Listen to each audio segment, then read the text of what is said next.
teman HR yang masih angkatan baru ya, angkatan yang milenial istilahnya, itu jangan ragu sebenarnya untuk bergabung. Karena apa? Ruang gerak, ruang bisnis di industri pasar modal itu masih akhirnya jadi terbuka lebar. Yang kreatif, yang punya ide, itu adalah barang langka dan itu yang sangat mahal saat ini.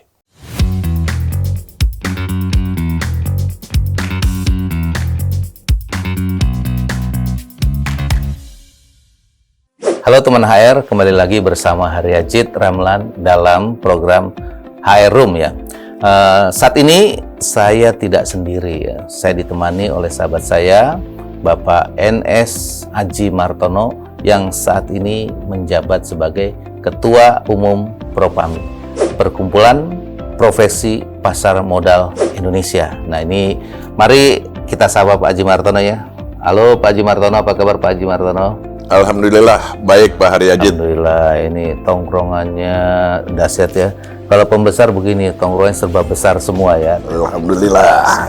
Oke Pak Aji Martono, ini terkait kesibukan. Kebetulan ini Pak Aji Martono adalah sahabat saya lama dan saya tahu banget ya, kesibukannya pasti banyak banget ya. Dia selain presiden direktur dari perusahaan sekuritas, dia juga sebagai ketua umum Propami, dan juga banyak sekali pekerjaan-pekerjaan yang ada di dia. Saya nggak bisa ngitung ya, cukup banyak.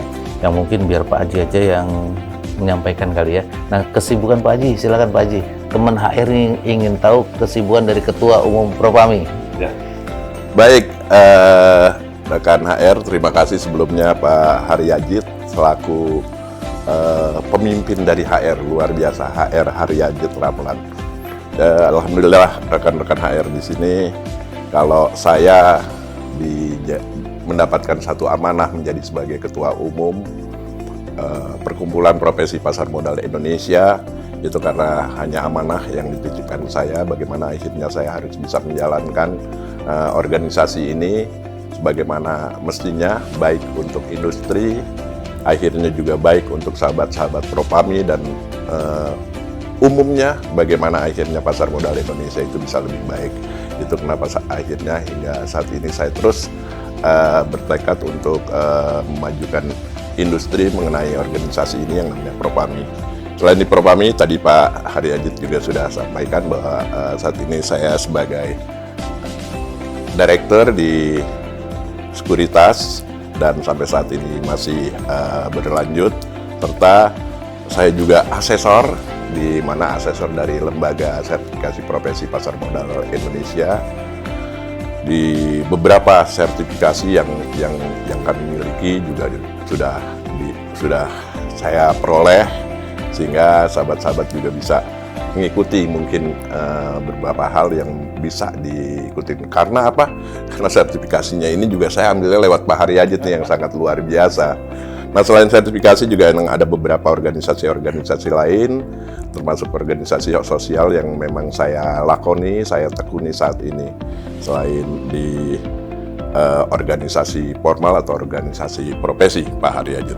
Terima kasih Pak Aji Martono. Ini Pak Aji Martono tadi sampaikan asesor ya, karena memang bagian dari LSP Pasar Modal. Sebagai asesor ini satu pekerjaan yang saya rasa bisa dilakukan ya menarik ya, artinya dengan kompetensi pengalaman kerja yang cukup lama, dan akhirnya ini menjadi satu pekerjaan tersendiri, walaupun saat ini Pak Aji Martono menjabat sebagai direktur di satu perusahaan sekuritas. Nah, Propami sendiri ini juga merupakan asosiasi yang terdaftar di Otoritas Jasa Keuangan. Jadi ini benar-benar menarik ya kalau bicara sosok Pak Aji yang membidangi Propami. Kebetulan saya pun juga bagian dari Propami ya. Jadi beda banget ya dengan kepemimpinan saat ini.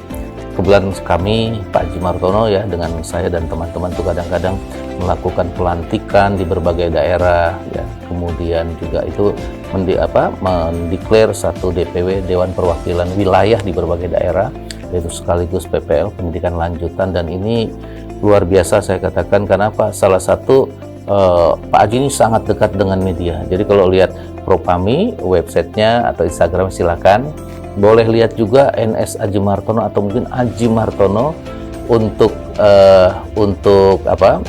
Instagramnya.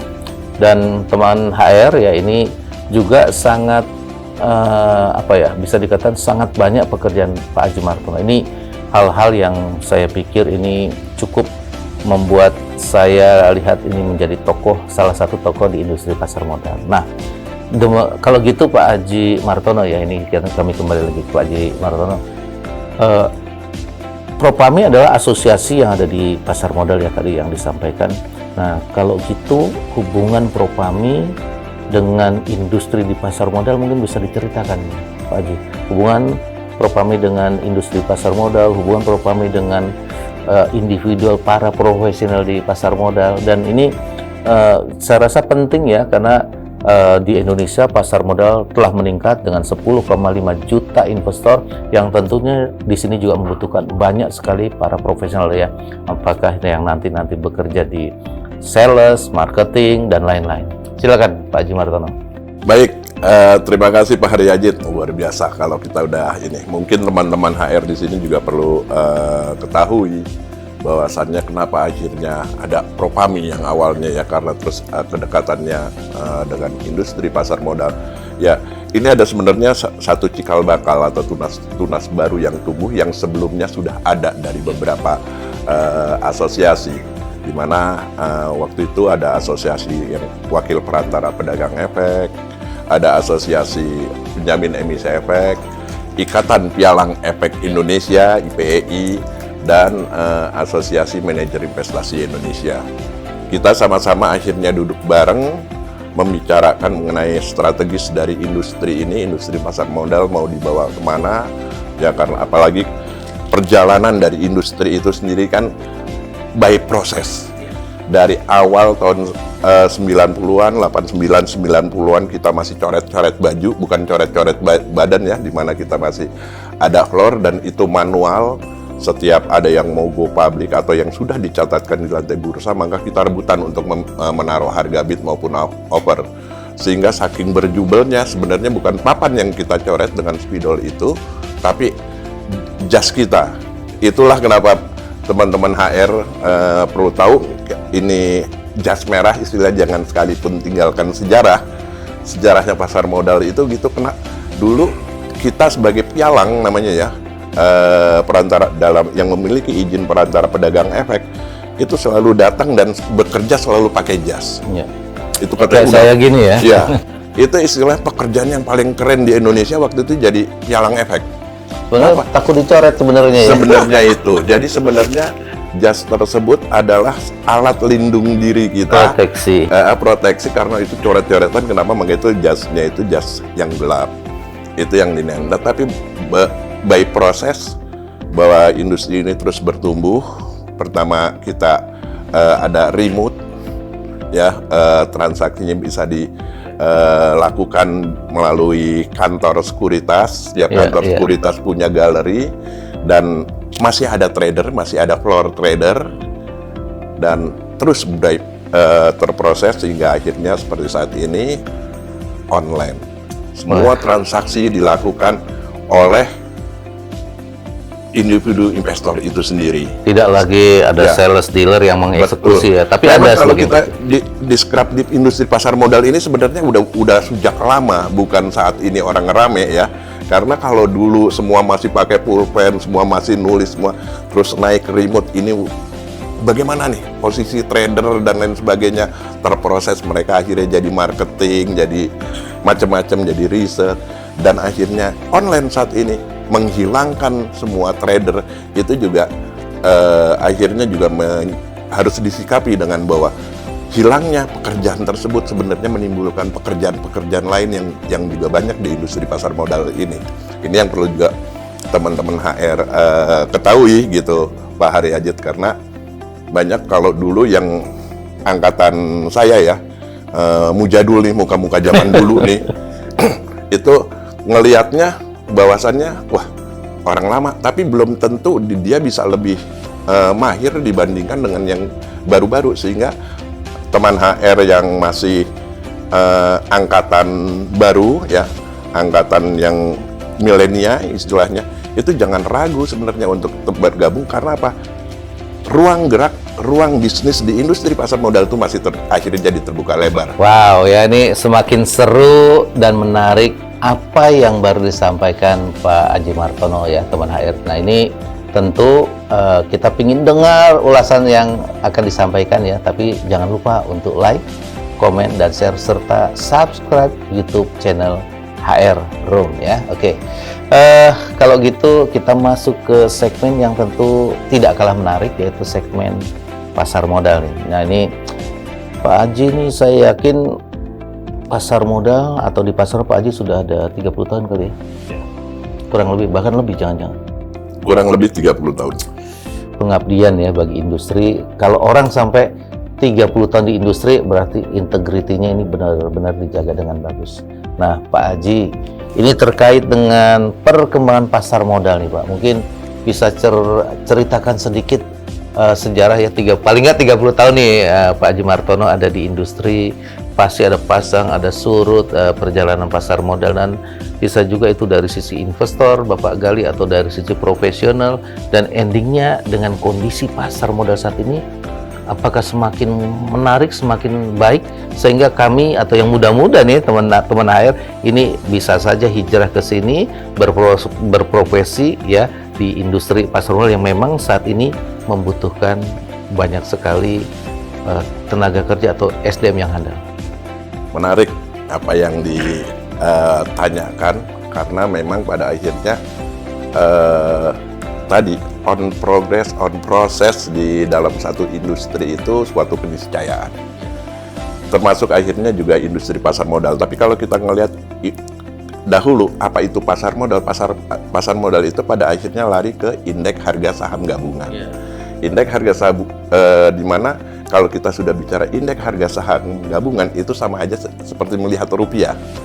Jadi akhirnya kenapa kita melihat bahwa industri pasar modal ini sebenarnya adalah salah satu tiang atau fondasi dari suatu negara. Jadi kalau kita ngelihat dari sisi investor asing terutama mau investasi dan lain sebagainya, terutama lihat pasar modalnya gimana. Karena semua yang dicatatkan di situ adalah representatif daripada perekonomian suatu negara. Ini yang akhirnya mereka ngelihat, wah pasar modalnya hancur. Nah, pasang surut atau fluktuasi di industri pasar modal, bahkan keterpurukannya sempat, bahkan akhirnya recovery kembali itu sempat beberapa kali krisis yang terjadi. Awal booming pasar modal di tahun 90-an itu karena itu euforia gitu. Tapi hal ini masih dulu bahasanya gampang gitu loh. Kalau kita karena masih sedikit sekali investor yang dari Indonesia atau lokal investor ini untuk berinvestasi di pasar modal. Karena apa ya, hampir berarti mayoritas penduduk Indonesia ini nggak paham apa itu pasar modal, kadar literasinya kecil. Iya. Ya kan, sehingga kalau dulu kita yang sudah di pasar modal cuma bilang asing beli apa hari ini. Jadi gitu selalu kan? Dilihat asing ya. Jadi follow the foreign. Jadi bagaimana asing melakukan aktivitas beli atau jualnya, kita ngelihat, oh asing beli hari ini kita ikut beli, asing jual kita ikut jual. Jadi selalu kita tertinggal. Nah, terus target dari sisi investor kita berupaya untuk terus meningkatkan industri ini walaupun dihantam krisis, dari krisis moneter tahun 98 ya. Ini yang juga mengguncang industri ini, sehingga kalau kita dan di pasar modal produknya itu juga bukan hanya ekuitas atau saham. Ya kan, orang sukanya bilang pasar modal pasti saham. Padahal dari produk ada yang namanya obligasi. Sekarang ada lagi sukuk. Bahkan yang terbaru ada nanti bursa karbon. Reksadana gitu kan, ya. Di Undang-Undang P2SK juga akan nanti mungkin timbul, kripto juga mungkin akan menjadi satu produk juga kemungkinan ya. Nah, hal ini dari produk-produk yang banyak ini waktu saat krisis hanya dua itu, saham dan obligasi waktu itu yang marah. Di mana korporat BUMN maupun korporasi ini banyak menerbitkan obligasi, dan saat kritis ini dinamakan kalau bahasa sananya junk bond, obligasi sampah. Karena apa? Kita banyak emiten obligasi menerbitkan obligasi waktu itu, kalau bahasanya ada par, nilai par harganya tuh 100 itu dihargakan di bawah, bahkan di bawah 100%, bahkan di bawah 50%, banyak sekali. Itu kejadian di tahun 2004-2005 ya, ketika ada krisis. Ya, saat krisis.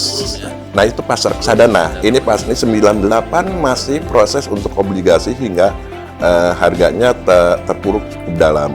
Nah, berlanjut perjalanan dari industri ini tahun 2004 yang tadi kita krisis keuangan yang dia motori oleh mortgage waktu itu di Amerika, ya kan, hingga 2008, sehingga juga menghantam waktu itu pas ngelihat kan, saya bilang produk-produk investasi di pasar modal banyak sehingga marak, wah ini nggak aman, saham juga susah ngelolanya, obligasi juga lumayan bahaya, investor bilang akhirnya bagaimana dananya dikelola oleh seorang atau fund manager, tumbuh subur manajer investasi. Wah, benar-benar. Ya kan? Betul. Nah, dari sinilah akhirnya booming juga reksadana. Orang daripada pusing-pusing beli saham, beli obligasi, udah taruh aja. Return reksadana bagi investor baru kan, ya gitu di sana kan? ya, nggak perlu capek. Bener, returnnya gitu, kita tinggal tidur dapat untung katanya gitu. Iya. Tapi pas pada akhirnya kayak gelombang salju gitu kan, sehingga terjadi juga satu momentum di mana industri reksadana ini terpuruk dengan sangat dahsyat, dan ini juga akhirnya kita beralih bagaimana akhirnya membaurkan antara industri atau produk daripada pasar modal ini menjadi satu industri yang paket, ya kan? Saat ini makin ini terus kita di industri pasar modal khususnya yang di equity, di ekuitas yang berhadapan dengan indeks harga saham gabungan, pada akhirnya juga berbenah semuanya dengan POJK-nya. Dulu kita antara BI dan bursa ini pisah payungnya. BI kalau pas perbankan itu diurus hanya BI, sementara kita di lembaga keuangan, asuransi dan lain sebagainya itu diurus oleh yang namanya Bapak Pam LK. Sehingga akhirnya ini suatu gelombang yang cukup bagus di mana industri keuangan ini jadi namanya LJK, Lembaga Jasa Keuangan, itu dikumpulkan menjadi satu, menjadi yang dengan payung namanya Otoritas Jasa Keuangan Pak Haryadin. Menarik. Ini yang akhirnya kita selain melindungi investor, juga kita merasa nyaman dengan karena aturan-aturan main di situ akhirnya diterapkan. Oke, ini menarik sekali apa yang disampaikan Pak Aji Martono ya. Nah, ini Pak Aji Martono ya, kalau melihat jumlah investor sudah mencapai 10,5 juta, cenderung bertumbuh terus ya. Nah, ini apakah kenaikan investor ini lantaran literasi dan edukasi yang bagus di seluruh Indonesia? Karena kita lihat yang muncul ini yang muda-muda. Betul. Seolah-olah pasar ini dikuasai oleh yang muda-muda. Perkembangan jumlah investor terutama di kalangan milenial, di kalangan muda ini banyak, dan apakah ini juga berkontribusi terkait dengan peningkatan transaksi di pasar modal kita, Pak? Betul. Baik, terima kasih Pak Haryadin. Kalau udah bicara investor, terus kita bicara kaum muda dan lain sebagainya harus semangat. Termasuk akhirnya bagaimana teman HR untuk menghadapi sesuatu, karena saya yakin teman HR di sini lebih dominan para milenial dan Gen Z. Nah, kalau tadi menyimak apa yang dipertanyakan oleh Pak Haryadin, kenapa sih jumlah investor ini saat ini bisa meningkat signifikan? Apa sebab? Dan karena sebelumnya kita emang sulit benar untuk menambah jumlah investor khususnya di pasar modal dengan beragam edukasi bahkan literasi yang sudah disampaikan, tapi pertumbuhan investor untuk mencapai angka 1 juta saja waktu itu sangat-sangat sulit. Sehingga di tahun 2013 khususnya Pak, kita ada suatu tim yang namanya tim literasi keuangan Republik Indonesia. Waktu itu presidennya masih Pak SBY ya, Susilo Bambang Yudhoyono, meresmikan bahwa Republik ini punya yang namanya literasi keuangan Republik Indonesia. Disinilah akhirnya kadar literasi semua rakyat Indonesia ini dilihat oleh, kebetulan sudah ada juga tadi yang berdiri namanya Otoritas Jasa Keuangan. Sehingga dari industri-industri ini yang kadar literasinya paling rendah memang adalah industri pasar modal. Hanya kalau manusia itu mungkin baru seujung kuku pemahaman mengenai pasar modal gitu kan. Kalau dulu awalnya tuh bagaimana orang tahu literasi, yang pertama adalah perbankan. itu hingga di atas 50%. Yang kedua, orang bilang katanya asuransi. Salah rupanya Pak Haryadit. Nggak tahunya itu penggadaian. Ya mungkin ya tipikal kali ya, tipikal orang Indonesia demen ngade-gadein. Nah, di industri pasar modal itu hanya 0,06%. Jadi itu 2013 ya kan? Ya, di 2013. Tapi akhirnya diadakanlah di sini literasi ke hampir ke seluruh ini dan terseok-seok. Pertumbuhan ada, tapi tidak signifikan. Sehingga akhirnya saya bilang satu musibah yang dianggap ini adalah musibah dunia yang namanya pandemi COVID. Tapi di satu sisi kalau kita melihat akhirnya perkembangan jumlah investor ini membawa berkah tadi ya yang karena apa? Mungkin akhirnya magabut gitu loh. Banyak akhirnya generasi milenial, generasi Gen Z dan yang lain sebagainya yang tadinya harus berkumpul di kampus, terus eksekutif muda terutama juga yang selalu berkerumun ya kan untuk melakukan aktivitasnya tiba-tiba harus dirumahkan. Bekerja semua dari rumah sehingga ya muncul kalimat itu ya. Betul. Sehingga inilah yang memicu juga orang mencari alternatif. Waduh, ngapain nih? Di sela-sela uang saya harus bergerak, uang saya harus bisa nyari makan, harus bisa membiayai saya sendiri. Sehingga itulah industrinya yang pada akhirnya kita juga diuntungkan udah online rata-rata. Hampir sekuritas-sekuritas yang ada di pasar modal ini online sehingga mereka melihat, wah ini menarik ini. Dan inilah pertumbuhan yang membuat cepat dan yang melek saat itu, yang paham mengenai IT khususnya anak muda kebetulan Pak Haryadit gitu loh. Sehingga itulah pas dilihat dari sisi usia dan lain sebagainya, jumlah investor hingga saat ini di atas 10 juta, udah hampir 70% didominasi anak muda. Bukan 50% seperti yang tadi saya sampaikan, tapi lebih dari 70% didominasi oleh kaum muda. Keren banget. Pak Haji, ini terkait, tadi ada literasi, saya bicara sedikit ke edukasi. Edukasi investasi itu tentu terbagi dua.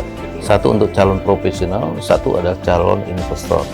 Nah, dari sini kira-kira apakah Pak Haji juga sempat memantau, melihat perkembangan edukasi investasi baik dari sisi profesional maupun dari sisi investor yang ada saat ini?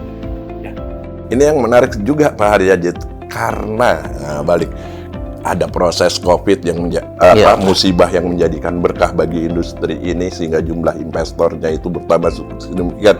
Ini karena apa? Karena kadar literasi, dia hanya tahu produk. Ya baru tahu produk. Baru tahu produk sebenarnya. Jadi dan dia beli untung, terus ya tepok tular, temennya telepon dan lain sebagainya kan karena nggak bisa ketemu.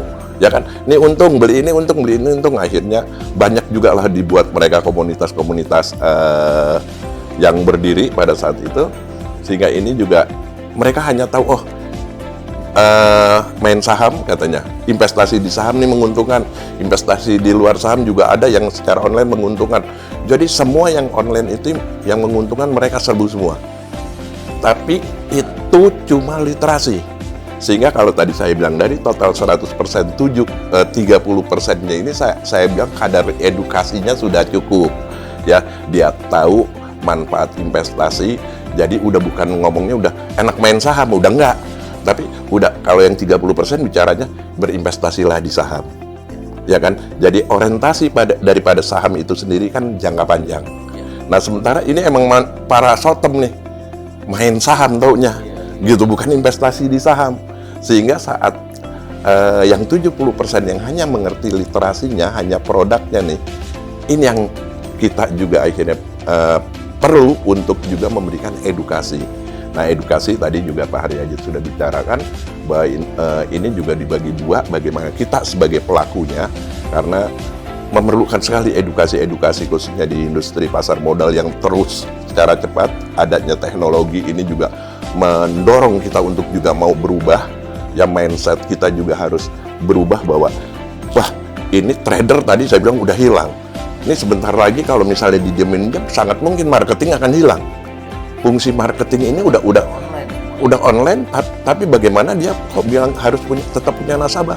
Berarti dia harus jadi teacher kan, harus jadi guru. ya kan, bagaimana dia bisa membuat komunitas dan kerjanya cuma memberitahu, ngajarin ini teknikalnya begini, ini fundamentalnya, nih ada isunya. Keputusan beli dan jual, keputusannya diserahkan ke mereka. Sore hari baru dilihat hasilnya berapa. Fee based income kan untuk perusahaan sekuritas, tapi dilihat komisi yang akan dia peroleh. Oh, transaksi bulan ini nih. Kalau kurang, kumpulin lagi, telepon, kita ketemu lah di kita ngopi bareng. Dia cerita lagi. Jadi udah bukan ngajak, tapi sekarang tugasnya untuk yang 70% ini diberikan edukasi. Jadi itu dari unsur pelaku dan unsur nasabah, investor atau calon investor juga memerlukan edukasi mengenai bagaimana seluk-beluk investasi di pasar modal. Karena tadi saya bilang, di industri pasar modal bukan equity atau saham saja, tapi juga ada produk-produk lain yang juga sebenarnya bisa ditawarkan dan sangat menarik bagi investor. Menarik ya, menarik. Ini terkait saat ini kebetulan bicara edukasi investasi bagi profesional. Tentu nggak lepas ya dengan sertifikasi yang ini menjadi bagian yang tak terpisahkan dari calon profesional. Nah, bagaimana peran sertifikasi bagi para profesional yang ada di industri pasar modal, dan kalau gitu ketika jenis pekerjaan yang ada di pasar modal kan juga bukan hanya satu sales saja, tapi di belakang juga banyak. Nah, ini selain menanyakan terkait peran sertifikasi di pasar modal, juga jenis pekerjaan-pekerjaan apa sih Pak Haji Martono yang menarik ya, yang menantang, dan tentu juga apakah semua pekerjaan di industri pasar modal nantinya akan disertifikasi? Ya, sebelum itu mungkin Pak Haryadit dan teman-teman HR di sini yang perlu kita sikapi, kita harus acungkan jempol kepada pemimpin negara ini sejak zaman siapapun pemimpinnya, yang terakhir saat ini Pak Jokowi, karena akhirnya timbul juga negara tuh hadir. Kenapa saya bilang negara hadir? Dengan adanya namanya Badan Nasional Sertifikasi Profesi. Dengan adanya BNSP ini sebenarnya bagaimana negara mau membuat rakyatnya skillnya ini harus dilihat. Karena ngomongnya Badan Nasional Sertifikasi, ngomongnya udah bukan sertifikat ya Pak Haryadit, tapi ngomongnya udah sertifikasi. Kalau sertifikat itu kan cuma surat atau kertas sebagai tanda serta bahwa kita ngikutin kegiatan, ya kan? Saya ngikutin ini seminar, dapat sertifikat seminar. Tapi saya ngikutin pendidikan, saya punya keahlian. Yang gampang lah, saya ahli nyelam. Atau saya ahli dalam hal melakukan pekerjaan yang tidak bisa dikerjakan oleh orang lain. Ahli, saya dapat bayaran. Tapi apabila itu disertifikasi, keahlian tersebut disertifikasi, bayarannya akan beda Pak Haryadit. Itu yang pertama. Nah, karena apa? Ada sertifikasinya. Nah, berkaitan dengan sertifikasi Pak Haryadit, khususnya di industri keuangan dan lebih khususkannya lagi di industri pasar modal, ini sangat luar biasa sebenarnya ya, dimana kalau kita ngelihat 7 fungsi perusahaan efek, ya kan, ini juga sangat-sangat perlu disertifikasi, ya kan, dimana ada unit-unit seperti kepatuhan, ya kan, risk management, marketing itu sendiri ya, ini juga perlu disertifikasi, terus fit income dan analis. Karena saya ngelihat di sini semua peran ini penting, apalagi yang namanya peran analis. Kalau saya melihat di sini ya, cikal bakal dari, kebetulan dulu waktu masih Asosiasi Wakil Perantara Pedagang Efek masih ada, kita selalu kerjasama sama yang namanya Asosiasi Analis Efek Indonesia. Kita selalu berkolaborasi untuk bagaimana akhirnya nih analis ini bisa benar-benar memberikan sesuatu yang baik, bukan mengeluarkan hoax atau memberikan sesuatu yang nggak pasti, tapi benar-benar terukur. Sehingga waktu itu kita buat, ya udah kita buat CSA lah katanya namanya. Tapi itu belum tersertifikasi waktu awal-awalnya dulu. Karena apa? Akhirnya kita harus ke BNSP, dan saat itu sudah ada BNSP, kita daftarkan, dan kepanjangan tangan dari BNSP itu namanya Lembaga Sertifikasi Profesi. Ya, Lembaga Sertifikasi Profesi Pasar Modal kita bilang, dan alhamdulillah saat ini kami di Propami juga berkontribusi selain asosiasi analis efek, sama-sama kita bangun namanya LSP Pasar Modal. Propami 2 LSP sudah ada ya? Ya, kedua. Cuma kalau yang satu LSP yang namanya Lembaga Sertifikasi Profesi Pasar Modal Indonesia, Pak Harayajit, ini under izin orang perseorangan yang dikeluarkan oleh OJK untuk bagaimana mereka bisa memperoleh izin perseorangannya.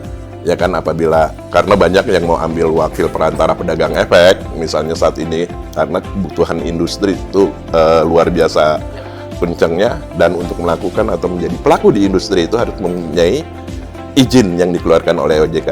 Nah, salah satu syarat untuk memperoleh izinnya itu sudah lulus uji kompetensi yang dilakukan oleh LSP, dan saat ini yang mempunyai yang bisa melakukan itu baru LSP PMI. Dan alhamdulillah kami di Propami LSP Pasar Modal juga sedang diajukan nih ke OJKI dalam hal ini. Mudah-mudahan ya tahun ini kita bisa clear juga ya, sehingga bisa sama-sama kita ini, sehingga sertifikasi yang selain memang sudah di ini kan juga ada di LSP Pasar Modal ini, sama-sama teman-teman HR khususnya di sini yang milenial dan teman-teman HR yang masih Gen Z lah, masih unyu-unyu istilahnya. Karena kita memikirkan juga hal itu dengan memberikan untuk pemula, atau setiap analisnya ada analis madya, manajemen resiko ada manajemen resiko madya sebelum menjadi profesional dan benar-benar hadir di industri. Menarik Pak Haji. Nah, ini ada lagi yang saya pikir pertanyaan nih, bagi Propami ini, Pak Haji. Tantangan terbesar apa yang dirasakan oleh industri pasar modal dalam kondisi saat ini ya? Memang global market, global ekonomi termasuk nasional kan juga lagi ada kendala ya terkait pertumbuhan dunia, walaupun Indonesia cukup bagus. Nah, kalau dari Propami sendiri melihat tantangan untuk industri pasar modal seperti apa sih yang kita, dan juga karena ini tantangan mau tidak mau kan ini harus diperkuat. Apa saja yang harus diperkuat agar industri kita ini tidak hanya untuk di Indonesia, tapi juga dinikmati oleh orang-orang Indonesia yang di luar negeri, maupun mungkin juga emerging market ya orang menyebutnya, untuk Indonesia ini juga menjadi salah satu alternatif investasi bagi siapapun yang ada di dunia. Nah, ini menurut Pak Haji dalam hal ini seperti apa nih? Wah, kalau ini udah urusannya emang urusan bahasanya nih high nih, gitu ya, karena ini memang saya yang alhamdulillah saat ini diamanahi sebagai ketua umum Propami. Mungkin teman-teman HR di sini juga apa sih yang harus dikerjakan Propami, apa yang akhirnya bermanfaat bagi kami. Satu organisasi kenapa harus dibentuk, dibuat, itu yang satu harus bermanfaat bagi anggotanya, ya kan. Nah, untuk itu kita selalu memberikan kontribusi juga untuk industri, dan yang tantangan sangat berat saat ini memang akhirnya bagaimana kita menciptakan sumber daya manusia yang handal. Itu yang pertama. Yang saat ini tantangan yang luar biasa. Karena apa? Baik, kita sudah terliterate ya, literasinya ke investor sudah ada, tapi akhirnya untuk memberikan edukasi ini membutuhkan orang-orang yang mempunyai sertifikasi, ya kan? Jadi balik gitu. Terutama Indonesia ini kebetulan kan negara kepulauan. 270 juta penduduk Indonesia, at least kita ambil hanya 20%-nya sekitar 5 jutaan lagi, 50 juta aja ini yang memiliki uang di atas 10 juta lah dianggapnya gitu. Nah, ini harus tahu itu apa sih yang namanya pasar modal, sehingga penguatan industri ini benar-benar dicengkeram oleh kita sendiri.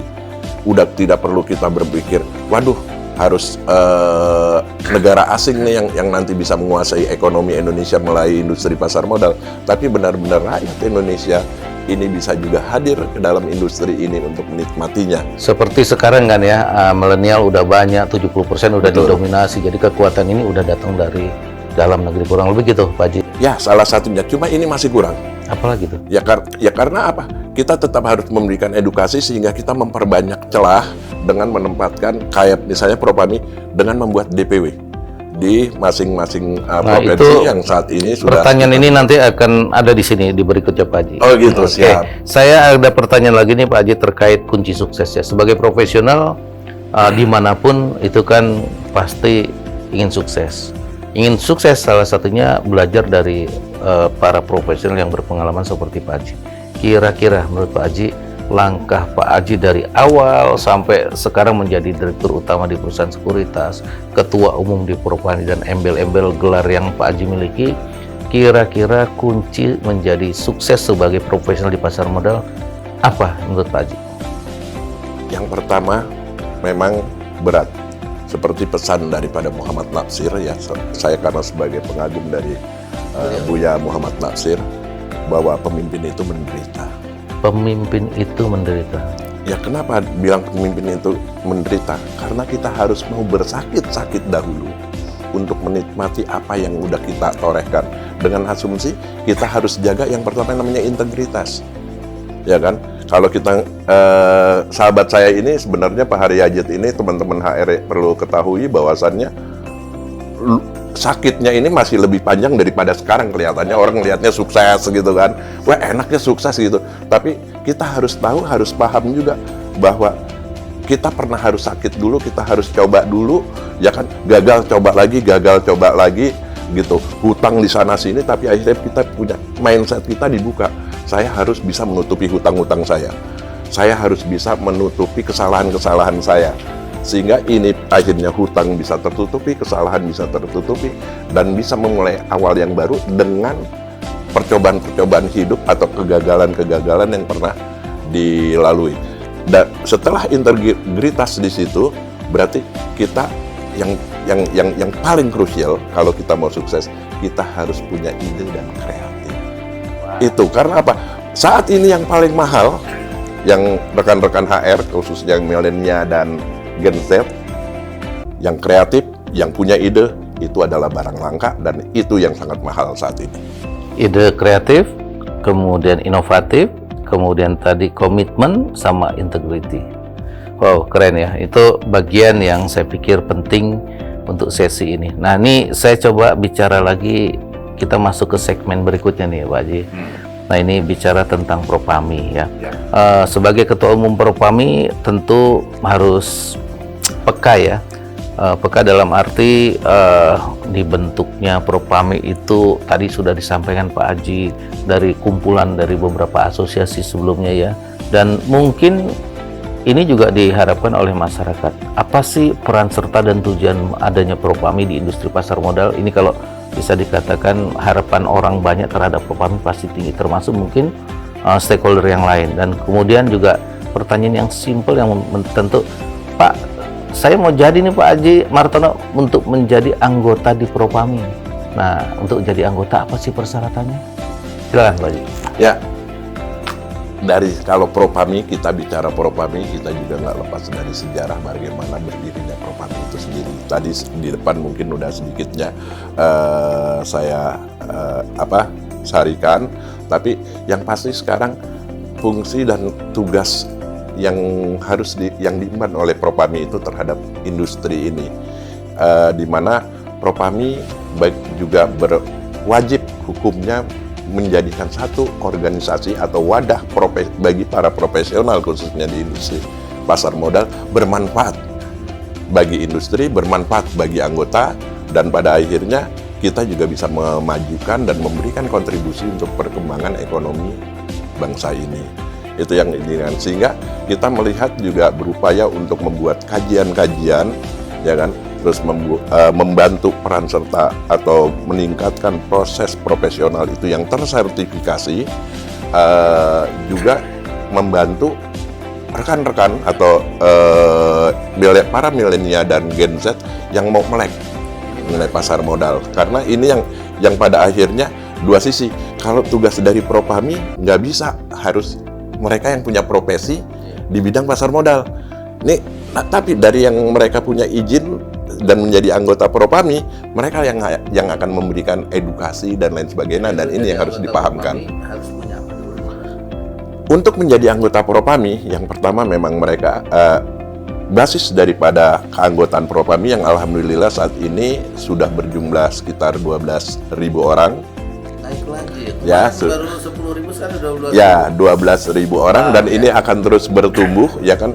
Nah, ini dasar daripada mereka keanggotaan dari Propami ini karena adanya keputusan atau peraturan yang ada yang melalui POJK-nya, Peraturan Otoritas Jasa Keuangan, di mana setiap pemilik izin, nah ini poinnya, mereka pemilik izin, wakil perantara pedagang efek, wakil penjamin emisi efek, wakil manajer investasi harus mengikuti organisasi yang berada di bawahnya. Nah, untuk penjamin emisi efek dan perantara pedagang efek itu harus menjadi anggota Propami. Karena kenapa harus jadi anggota? Karena dia harus nantinya untuk memperpanjang yang punya izin, itu salah satunya harus menunjukkan kartu anggotanya ke Otoritas Jasa Keuangan. Selain yang poin keduanya, mengikuti PPL. Jadi prosedurnya dia harus jadi anggota dulu, baru bisa ikut PPL. Nah, setelah ikut PPL, baru dari dua ini, kartu anggota dan sertifikat. Nah, ini ngomongnya sertifikat, bukan sertifikasi. Sertifikat PPL-nya jadi lampiran yang dilaporkan ke OJK. Dan ini terus bertumbuh karena jumlah pemilik sertifikasi wakil perantara pedagang efek maupun penjamin emisi juga meningkat terus, khususnya dari lembaga keuangan, karena kita udah yang bergerak atau pelaku di industri pasar modal ini bukan hanya teman-teman yang bekerja di industri sekuritas, bukan di perusahaan sekuritas saja, tapi juga di perbankan, di asuransi, dana pensiun. Mereka diwajibkan oleh Otoritas Jasa Keuangan juga harus mempunyai izin wakil perantara pedagang efek setidaknya. Ini kebetulan saya sering muter ya, teman HR ke berbagai daerah di seluruh Indonesia. Sering banget datang pertanyaan dari sana atau email atau WA ya, terkait dengan benefit apa sih nih Pak Haji Martono, kalau saya bergabung, saya udah punya izin, saya ada di sekuritas atau saya tidak ada di sekuritas, tapi kalau saya bergabung benefitnya apa nih? Itu yang sering ditanya oleh teman-teman yang memiliki izin tapi belum terdaftar nih dia nih. Kira-kira bagaimana nih? Ya, ini yang ini. Tadi kembali lagi bahwa bagaimana organisasi ini bisa bermanfaat bagi anggotanya. Ya. Nah, kalau udah bilang bermanfaat berarti ada dong benefit yang kalau kita sebagai anggota. Saya dalam hal ini Propami memang tidak mungkin bisa melayani seluruhnya, tapi kita tetap harus memberikan kontribusi khususnya kepada anggota. Nah, bagaimana kita bisa memberikan hal yang terbaik bagi anggota? Ya kita modelnya kayak arisan juga, kita feedback balik lagi kalau mereka jadi anggota, mereka mau aktif atau tidak, Pak Haryadin. Jadi kalau rekan teman-teman HR di sini yang saat ini juga menyimak, mendengarkan gitu kan, percuma ikut Propami, nggak ada manfaatnya, bahasanya begitu kan? Ada beberapa yang belum tahu ya. Karena belum tahu, karena apa? Karena ketidakaktifannya. Kita ada di Propami namanya Propami Call. Jadi ada hal-hal yang emang mau ditanyakan dan lain sebagainya, kemanfaatan daripada organisasi ini itu bisa ditanyakan.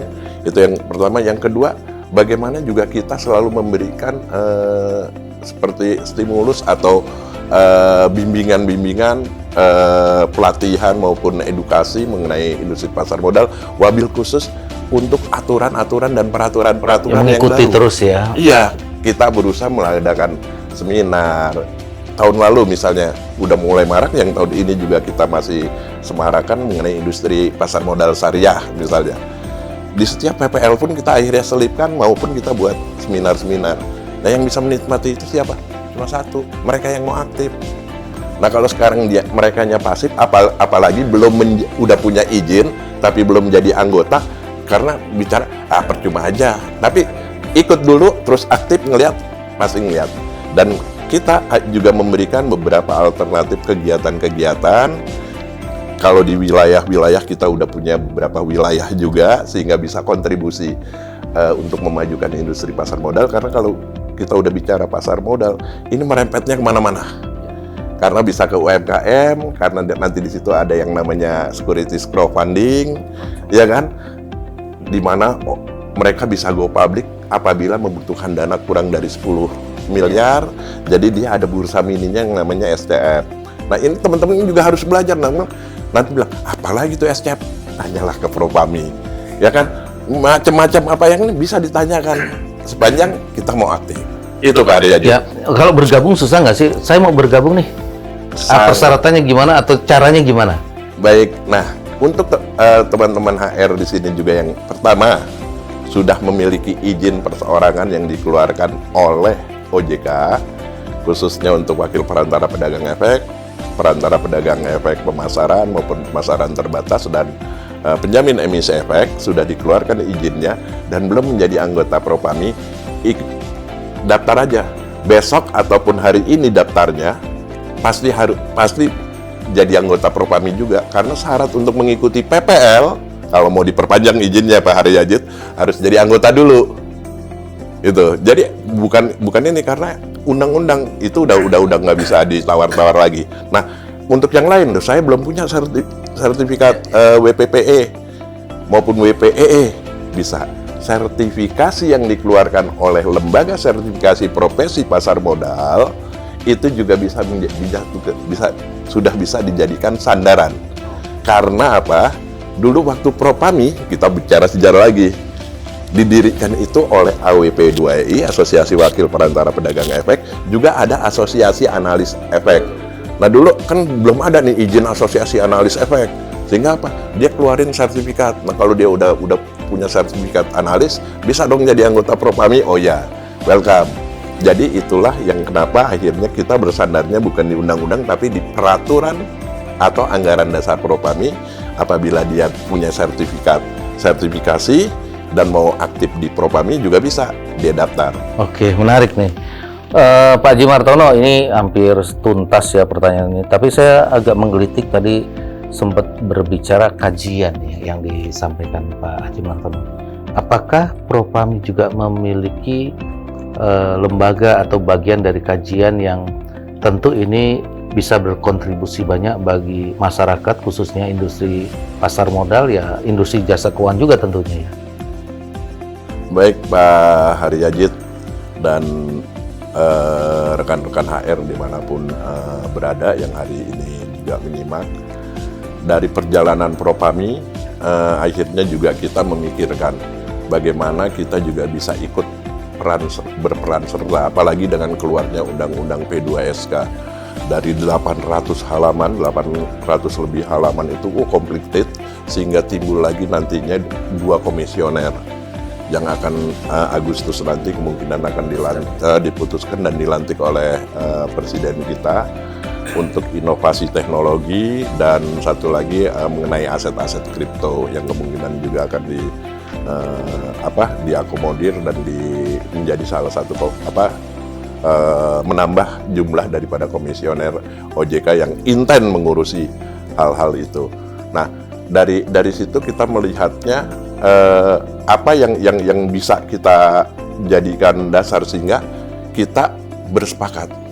Kita buat satu tim ad hoc untuk membuat badan kajian strategis. Nah, ini memang baru dibuat di periode Propami saat ini, dan ini baru berjalan karena baru bulan ini. Namanya Badan Kajian Strategis. Utamanya nanti mereka akan mengkaji. Ya kalau misalnya mungkin Pak Haryadit lah atau saya selaku ketua umum lah suruh sampai ngelotok bener isi dari 800-an undang-undang P2SK itu ya juga nggak ini. Tapi ada beberapa hal yang mungkin juga bisa menjadi satu kontribusi Propami bagi industri ini, yaitu dengan membuat kajian, sehingga percepatan untuk proses jalannya industri ini lebih baik itu udah berdasarkan emang unsur dari pelaku yang melakukan. Itu Pak Haryadit, kenapa akhirnya kita membuat yang namanya Badan Kajian Strategis. Tujuan utamanya membantu sektor keuangan ini bisa lebih baik lagi. Menarik nih, kita tinggal tunggu kajian strategis yang dimiliki oleh Propami ya. Nah, ini menarik sekali ya perjalanan hari ini, kita duduk bareng dengan Pak Haji Martono selaku Ketua Umum Propami. Banyak hal yang sudah disampaikan di awal, berbicara tentang salah satunya produk di industri pasar modal, bagaimana tips sukses untuk menjadi profesional di pasar modal.